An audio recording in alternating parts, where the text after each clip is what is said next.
There is one more episode of SmackDown in 2019. Do you remember how excited and how up for the change we were when SmackDown did indeed move to Fox in October? And if we take this most recent episode, it has become such a weird and such a strange program. I can never predict what is going to happen. So I guess on one hand that's pretty good, but on the other, it makes me feel like my brain is going to explode. But in case you have just stumbled across this video, my name is Simon, you are watching WhatCulture Wrestling, and this is Ups and Downs, the show where we go through wrestling television programs, and we give the good bits an up using this, the finger of power, and we give the bad bits a down. And you don't agree with me, you call me a bald asshole in the comments. It's a nice rule book, we don't mess with it. Let's up those smacker downs.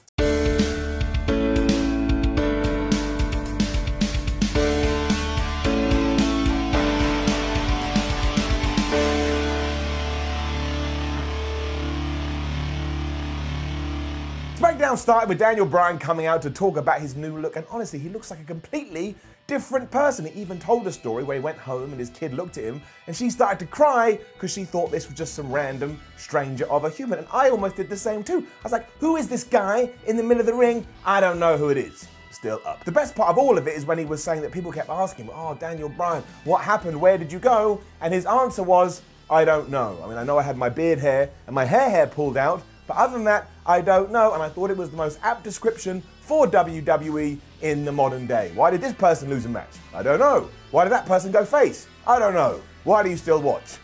I don't know. This is still cool though, because he has gone back to the American Dragon character that within the confines of WWE never had the success of WrestleMania, never won a world title, and now he wants to rectify that. And it also ties into the fact when you do fight the Fiend, he will transform you into your past self. I think it's wonderful, and I really think it's something that WWE could be pushing harder. What made no sense is when The Miz interrupted. Now, he's still really mad at Bray Wyatt, and he hates the fact that he went after his family, which I get, I can understand that, but the way he wants to get revenge is by going after the Universal Championship. Now, wrestling nerd on, one, Miz, if you do indeed go after the World Championship, it should be because you want to be the World Champion, and also two, you do not deserve a world title shot, you loser. You got absolutely owned at TLC, you had your chance and you blew it. This then got even more ridiculous because Baron Corbin joined the shouting, and he, of all the people, Tally Baldy, made more sense out of all of them, because even though it did take 57,622 people to beat Roman Reigns,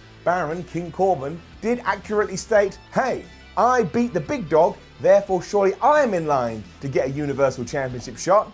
And the asshole is right. Fair play to him too. He got booed out of the building when he did make his entrance and he had some proper heat.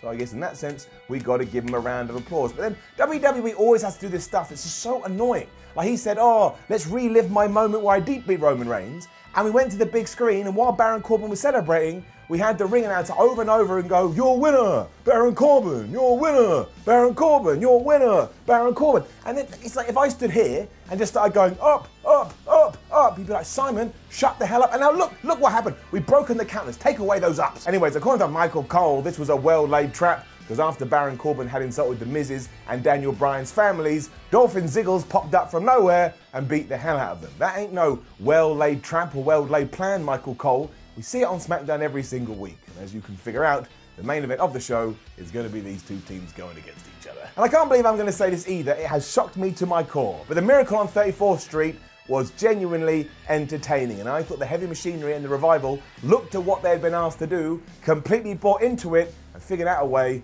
to ensure it was filled with joy.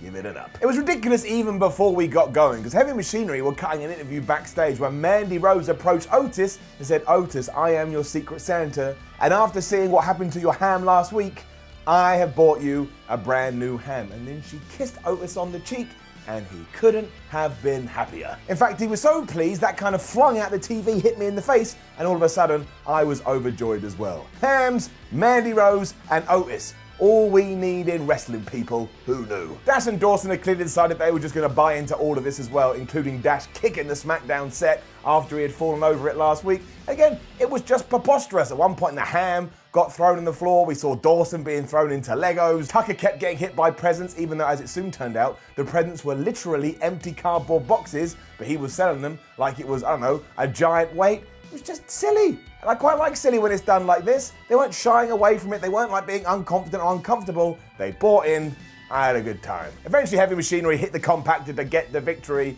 and the highlight of all of this, or the MVP, was clearly Otis. I mean this from the bottom of my heart. He should be the world or universal champion. He's just great, and he gets amazing reactions, and he's got the strangest facial expressions ever. I think he is awesome. It got better for him as well, because when he had gone to the back, he went up to Mandy Rose and was like, I'm really sorry, Mandy. Look what happened to the ham, but I'm still going to eat it because I'm a little bit disgusting. But Mandy Rose didn't care, and she even gave him a hug. Now, unfortunately, for Otis, he was all sweaty, and Mandy Rose didn't like that, but I think we're actually going with this, and maybe in early 2020, we will get yet another wrestling wedding after we get the wedding of Lana and Bobby Lashley on Raw this coming Monday night.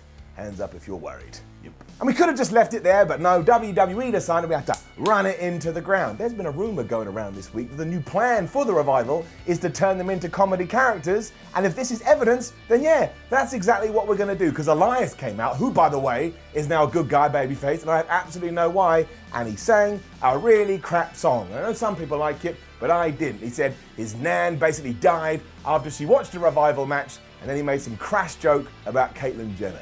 This sucked, it gets her down. And that was it too. Revival got no retort, they weren't allowed to say anything, the camera just cut away, and they stood there looking like a couple of dinguses. The weirdness then continued because we were backstage with Sami Zayn and Braun Strowman, although this is where it hit me. Why does nobody in WWE understand what a Secret Santa is? We had Mandy Rose just going up to Otis and said, oh, by the way, I'm your Secret Santa. And here, Sami Zayn went up to Braun Strowman and said, hey, I'm your Secret Santa. Do you not know what a Secret Santa is? The key word is right there. Santa. No, not Santa. Secret. It was kind of funny, however, as he said to Braun that he was thinking about getting him mitts because he's always going on about getting these hands. And then that was doubled down on when Sami was joined by Shinsuke Nakamura and Cesaro.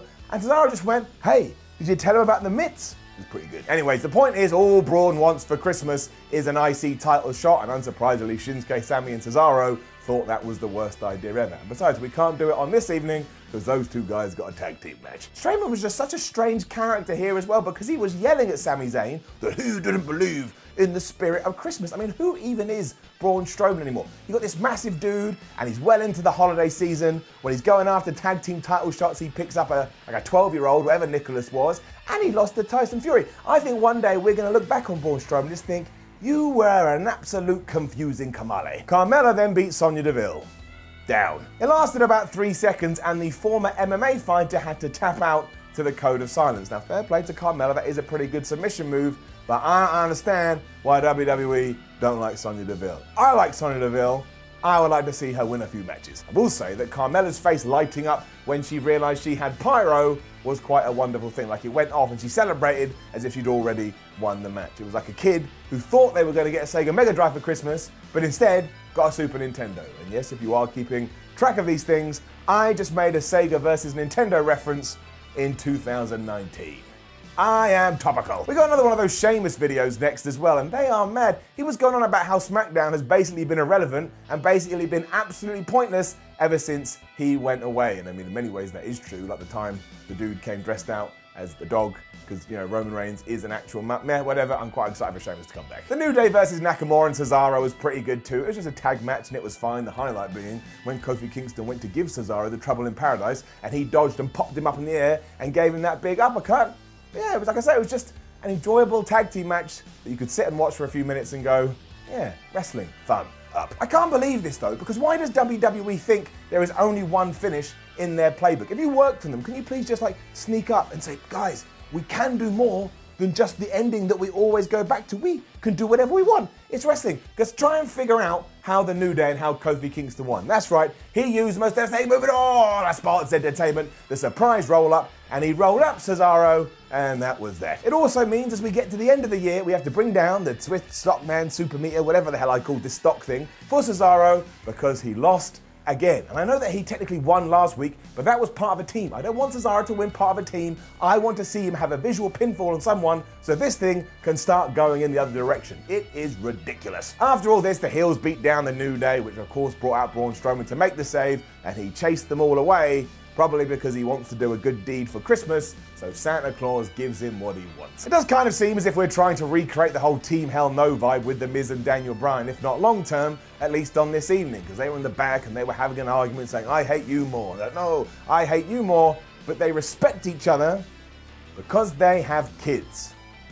Okay, WWE. I'm sorry as well, but everything with Dana Brooke, Sasha Banks, Bayley, and Lacey Evans feels like it's being constructed with there's a hat, right? There's a hat. And whoever is creating that storyline just puts their hand in the hat and they read out random sentences. You then lay all the random sentences out on a bit of paper, and that's the story you get. Down. For starters, it was Bayley versus Dana Brooke again, and the whole time Corey Graves made sure to go on about the fact, wait, these two fought last week, Bayley won, why the hell would the SmackDown Women's Champion agree to do this again? And I'd already thought that before we kicked off, so now when one of the announcers, who is technically my voice, is saying the same thing, I sat there going, well, what a waste of time. And Bell's just won pretty easily after she does that new move. It's probably got a name, but I haven't heard it as of yet. And then when her and Sasha Banks started yelling in Dana Brooks' face, Lacey Evans arrived, and she was here to try and balance things out. But once again, as I say every week, I understand why Lacey Evans is a good guy now. You know, I don't know, as Daniel Bryan said earlier on in the night.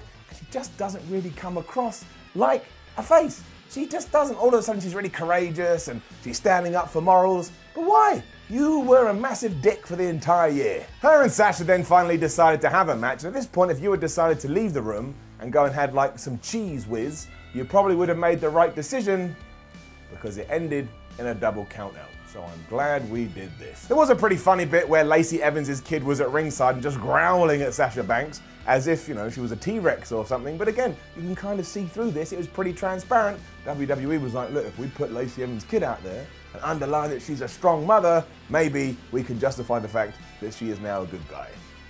Nope. It's just all so random, which you could also say about our main event, which was, of course, The Miz and Daniel Bryan teaming up to take on Dolph Ziggler and Baron Corbin. But you know what? Even it was like, I don't know what, the 12th tag match we had on SmackDown this week. Everyone here is pretty good. It was easy to enjoy. Is getting it up. Daniel and Miz obviously fell out before this had even started, which allowed the heels to take advantage, but sooner or later they were both doing yes kicks, and then the Miz had Ziggler locked in that figure four, and he tapped out after Daniel Bryan had made sure Baron Corbin couldn't interfere by giving the running knee. And if we just talk about statistics for a quick second, I think the Miz has made more people tap out with the figure four than the Nature Boy, woo, Ric Flair.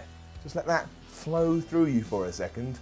Pretty crazy, huh? The lights then went all funny and Bray's evil laugh played over the tannoy, and that's how SmackDown ended, but not before Michael Cole told us, oh, we've just heard randomly from nowhere from some magic person in the back, a genie came out of lamp and said, I'm going to grant you this match, that it will be The Miz versus Daniel Bryan versus Baron Corbin on next week's SmackDown, and whoever wins becomes the #1 contender. But that is baloney. The Miz tried, lost. Daniel Bryan tried, lost. We really should be giving it to Baron Corbin. Now, I don't want to see that, but I'm just looking at things logically. If you are interested too, there was no Roman on this show, but I kind of liked it. It would have been good if the announcers had made a bigger deal, but there's no way he should be turning up after he got his ass handed to him by around about 1 million people on TLC. There's no point being involved in these, like, you know, terrible beatdowns if you just turn up on SmackDown or Raw and go, hey, dudes, I'm fine.